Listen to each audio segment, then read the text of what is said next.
irréversible.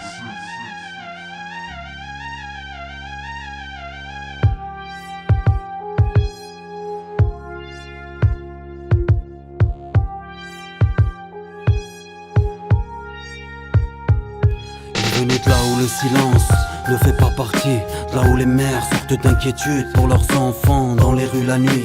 L'ennui, c'est qu'il a l'impression qu'elle est triste, sa mère, sans qu'elle le dise. Dans son regard, il pouvait le voir à chaque bêtise faite à son égard, il les regrette toutes. Il ne voulait la décevoir, mais doute qu'il puisse faire grand chose pour elle. Il traîne le soir, sans sous en poche. Il sèche les courges ou les caïds et se dit dur comme de la roche. Il a toujours une pensée pour elle, à chacun de ses actes. Il aimerait tout plaquer, pourtant sortir loin de ces bâtiments qui cachent le soleil à leur vue. Il lui disait souvent, maman je te jure t'as pas tout vu, non.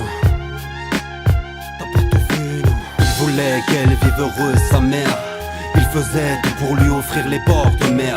Il voulait l'écarter de la misère, mais savait que ses rêves étaient trop chers. Il voulait qu'elle vive heureuse, sa mère. Il faisait tout pour lui offrir les bords de mer.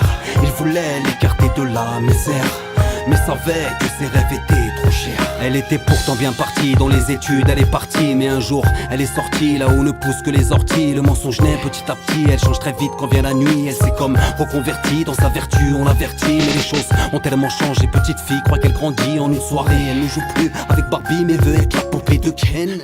Et elle oublie l'amour, ses parents, ses gènes, ça gêne. Il voulait qu'elle vive heureuse, sa mère.